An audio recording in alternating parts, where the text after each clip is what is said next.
Hello, I hope you're doing well. Welcome back to more CSGO news. I hope you guys all enjoy. As always, all of today's stories will be timestamped down below. If you want to jump around to whatever story you want to give some feedback on, this first one, though, is very important. As, of course, for IEM Katowice, our minors do approach us less than 2 weeks away, and our minor groups have been revealing, well, some pretty intense stuff. Some groups looking better than others. I'll give you guys my quick opinions on who I think will go through. But when we look at, first of all, guys, the European side of things, we knew they were going to be stacked. It was quite obvious. A lot of these teams inside the top 30 themselves, by far and away the most stacked minor group we've seen probably, well, ever since last year, and that was also the European side of things. So first off, though, if it was possible to have a group be lopsided in terms of all the stacked talent in one group, I didn't think it was, highly possible or highly likely, but it did somehow happen in the European side. Group A, guys, we have Mousesports, Optic, Vitality, and Valiance. I would say of that minor, probably 4 of the top 5 teams there. We look at a team like Valiance, definitely an upset potential team. They split series with LDLC. They split series alongside them with Vitality,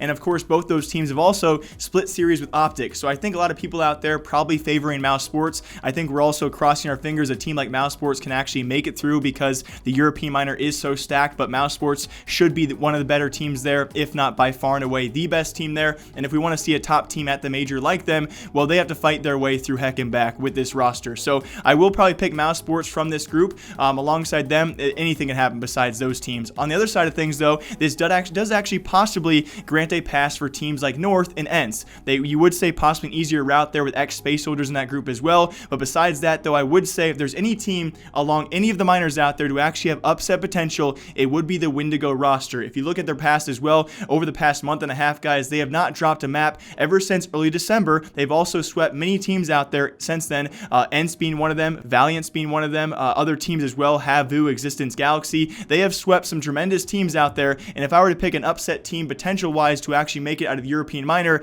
they might just be that choice. So all in all, I would probably still favor Mousesports and North to make it through. I think a lot of us out there are crossing our fingers that it's actually Mousesports and maybe ENCE. Those are my top 2 choices, but still, the European side, nonetheless, is always stacked. And also very quick for the CIS minor, guys, some news around there before I get into my predictions. It will be apparently Pro 100 member Kenzor actually having medical issues, and apparently might not be able to play the minor itself. That's actually Zeus's team as well. If you guys do not know, Pro 100 is his team, and of course, at their biggest moment, the fact that he has medical issues now is so unfortunate. Their chance to actually make the major for the first time ever, get that sticker money, which is a huge financial incentive, not only for the players, but the org itself. It's just very unfortunate. They might have to actually play with a coach. I will take that into account. I was not going to choose them to come out of this no matter what, though. CIS is still pretty competitive. I wouldn't say a lot of top teams, but I will stick with experience. Alongside that, though, watch out for Saman Gaming. If you guys do not know, one of their members, his name is iDisbalance, accused of actually cheating during a DreamHack Winter Qualifier online event. This is actually a few months ago. He was called out by North. He was called out by Space Soldiers. There are a bunch of memes out there about this guy potentially being a cheater. He was not caught by cheating whatsoever. He was actually given a Faceit ban, then unbanned shortly after. He will be at his first official LAN event ever since those accusations. But I will stick with experience, though. I'm going to take Gambit alongside probably a team like Spirit to come away with this, or I would choose in Group B as well. I'd probably choose teams like a Vanguard or teams like Winstrike. Winstrike is a team that I hope impresses me. They make their major experience run here again, and we got to remember, guys, Winstrike did drop 4 of their 5 previous members. It'll still be Boomich alongside pretty much the old Flipside roster. So it's definitely a lot of potential there, definitely a lot of experience there making majors. I would expect maybe Winstrike and maybe a Gambit to be your top 2 teams out of there, although I don't have much trust for a team like Gambit right now. And in the Asian minor, even shorter than the CIS minor, guys, Renegade should be by far and away your best team here. If they do not qualify, well, that will be a stunning upset. Of all the minors out there currently right now, the Asian minor is by far and away the weakest. They boast 1 team inside the top 30 HLTV rankings. That is, of course, Renegades. And I cross my fingers. If I'm going to predict anyone, guys, it'll be the team that I do cheer for alongside them. Unfortunately enough, in their same group, that will be Team Greyhound. I just cross my fingers, guys, that we get Big Dick Stacy to go to the major and, of course, make us some stickers. We'll see if he can break some new sticker boundaries there and see what designs he does come up with. I would probably favor Greyhound as a top 4 team here. Will they be the number 2 team, though? Well, they were pretty competitive at the Asian qualifier itself, but almost met with disaster as well. So I would not favor them, but I definitely will cheer for them, guys. But there is one thing for sure. Renegades is almost guaranteed out of this thing. And then very lastly, guys, and for me personally as a North American fan, probably most important, especially with the recent news, we all know Karrigan playing for Envyus. I would say so far in terms of group play, they're actually going to be in Group B, that being Envyus. Probably got the better half of the draw, guys. Team 1 as well as Furia. I think Furia did look pretty darn good throughout qualifiers, if not one of the stronger teams I did watch. Alongside them, E United and of course Envyus will be Group B. I would say certainly certainly a chance to get out of group. Will they actually go through, though? Can Karrigan actually carry these guys? Nonetheless, even if he doesn't, he looks great in an Envyus jersey, and we'll see if he actually sticks with this roster. Their work is cut out for them. First match is a best of 1. Everything after that, guys, is best of 3s. They certainly have a chance, but I would say I would probably favor E United and Furia based off how they looked in the qualifiers, but I have not seen them play with Karrigan yet, so that's definitely their surprise factor. Also in Group A, guys, I will easily take NRG and Team Bravado. Many of us know currently Bravado's setting, guys. They are playing for a lot on the line. If they win this and they actually go to the major, get sticker money, they are playing for the chance to stay in America. There's a lot on their shoulders. I think they will handle the pressure well. I choose Bravado and NRG to make it out of the group. Will they make the actual minor, though? I'm going to go with NRG number 1, and besides them, I'll go Bravado, and hopefully everything does work out for those guys as their fundraiser is still going on. I think they just are around $10,000 raised of the $30,000 required to keep them in America. I will link that fundraiser down below for all of you, but those are my predictions, guys. I really cannot nail it down to top 2 for each and every region, but I do think there's a lot of teams out there playing for a lot on the line, as most teams here are. Sticker money is a big incentive, so we're going to see some next level CS out of there.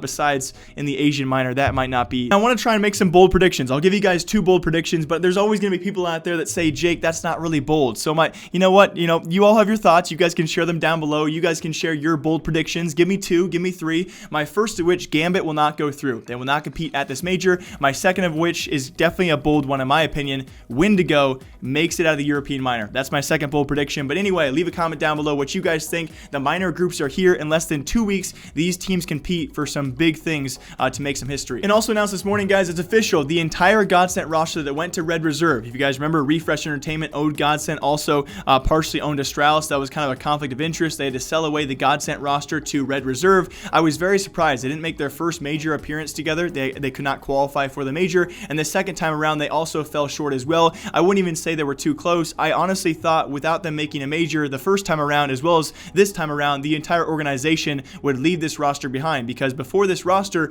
well, Red Reserve had a history with not really keeping up with their CSGO roster in terms of permanence with their players. But it is now official, guys, with the release of Freddie B and the benching of Hampus this morning, the entire Godsent roster who went to Red Reserve is now completely off that starting roster. They've all been released, they've went on somewhere else, or they've been benched. It was actually, of course, Brawlin and Twist. They were signed to Fnatic, doing a great job improving their own personal circumstance. It was also Disco Doppelin, guys. He was benched in December, and now, of course, this morning, Freddie B and Hampus are off the starting roster, and it's weird to see an entire roster change like that. Where these guys will go, hopefully somewhere in the future. Red Reserve is a consistent roster on those second tier tournaments, but still nonetheless have yet to make their mark at top tier events. So I am honestly surprised they're still together in terms of an organization. I'm excited to see where these guys will go, because of course Draken this morning, he is a hyped up, very confident guy, tweeting out this morning some things about their future possibly being a little bit spicy. So we'll see what these guys have to offer in the future for 2019, but for now, the Godsent roster we once knew is no longer. And then some controversy out there. Actually, qualifications for Mountain Dew League have been going on, so teams like Vitality competing for their spot in Mountain Dew League, I believe they have secured. Other teams out there led by the man Esperanto actually dropping accusations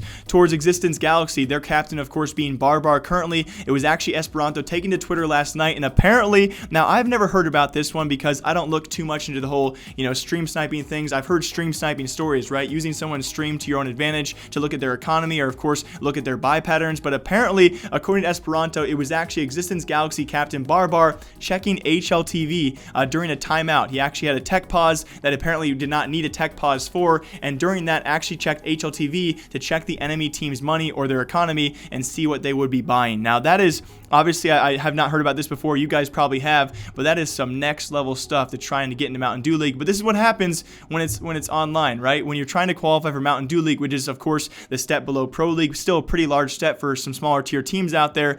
Well, you do anything you possibly can. Also on top of that, though, other pro players out there accusing this man of doing the same against them. So apparently Barbar's had a history of checking economy on HLTV. Also, very lastly in CSGO news, guys, we knew ELEAGUE would be back in 2019 with a tournament, maybe one or more, but the first of which will be the ELEAGUE Invitational, actually coming up here before the major. So it's going to be the 25th of January, 150K prize pool, and it will be a very interesting lineup, guys. 4 teams compete for that 150K prize pool, all of which have actually had roster changes sometime very recently. It will be FaZe, Big Clan, Cloud9, and complexity, all to compete for that prize pool, which I cannot wait for. Now, it's going to be really cool to see how ELEAGUE production does continue. Obviously, 150K for them is not a huge prize pool, but again, they will be back hopefully later in 2019 as well. That's not guaranteed, but I cannot wait for production-wise how this tournament does break down. And again, we've not seen a dedicated tournament to change rosters out there in a long time, so this will be pretty much the first appearance for a lot of these guys who are not in the iBuyPower Invitational as well to see how this talent does work out on this roster. So I cannot wait to see how they compete, guys.